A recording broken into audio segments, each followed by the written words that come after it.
I'm interested in Preem. Like, you create a magazine, a whole brand. So when did this shit start? I'm curious on that. PREME came from what you're doing, like realizing that, hey, you may have some type of following or whatever it is, but, for me, it was like, being a photographer is like, you out here trying to chase to be on these magazines, like, or even like, me and Cole shot a whole fucking press for like photos you never seen before. It was like, yo, we could take these photos and put them on magazines. But that transition, trying to get magazines to do it and him approve it, it's like, I don't fuck with it anymore. So it's like, I realized that, hey, you got to position yourself where, like, maybe the work will start coming to you, like have a reason for doing things. So PREME became a thing of like being somebody who was kind of pushed out, shoved out, like you're not accepted, to like, okay, let me create something based on we know all the creatives, like me and you both know shit ton of creatives. Like it's more about maybe a money thing or opportunity thing.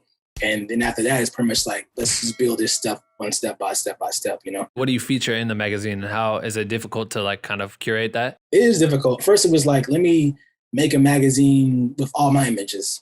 That's cool, but that has only such longevity. It seemed like it's harder, And I was like, well, let me just make a magazine because this is like not going anywhere. So it took me a process. Same thing as like directing and stuff I've been doing. It's like trying to figure it all out, It's like, it's not that complex, at some point. But as the content started getting to where we at now, it's like, trying to find a target for you. You have to find your target audience base. You got to find your target. Like it becomes business at some point, and also over the years, been like trying to figure out, are people really engaging? Where are people engaging content with and where they're not engaging with? And maybe like a year and a half ago, I was like, man, it should be a Black-owned magazine. I should say that. I should take more ownership of that, what it is.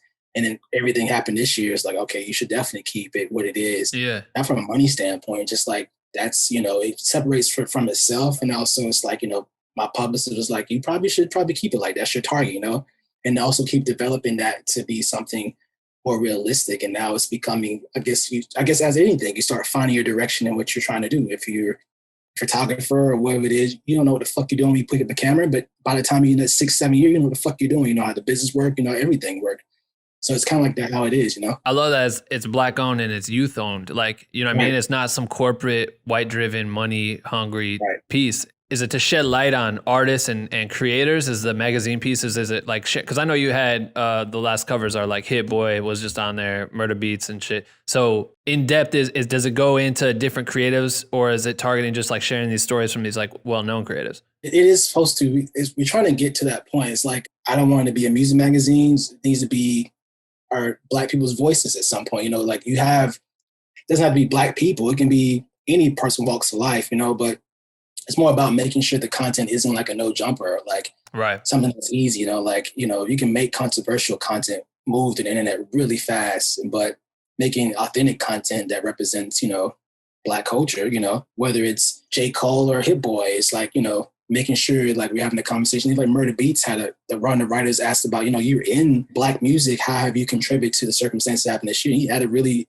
defiant question about what it is. It's really authentic, He knows that he's from Canada, so, but it's really cool hearing that, hearing like Amine had a conversation about him being from Portland. He was raised in Portland, so he loved white women. And then, that wasn't nothing he could do nothing about. He was just around that. There's nothing wrong with that, But those are things I started realizing, like, yo, like as the conversations have become over the last 6 months, become like, okay, we should start finding a voice for what we're trying to do. Sure. And when people know what it is, you see it all the time. So it's more about maybe next year, like focus more on the quality and focus more on, we're doing stuff with Nike, hopefully, where it's a collaboration where we can bring in more athletes and stuff like that. So it's like the things are happening. It just takes time, and you can't do everything at once. You got to kind of be patient with it because everything doesn't make money. So you got to like opportunity outweighs money sometimes with some people, and just take it step by step by step.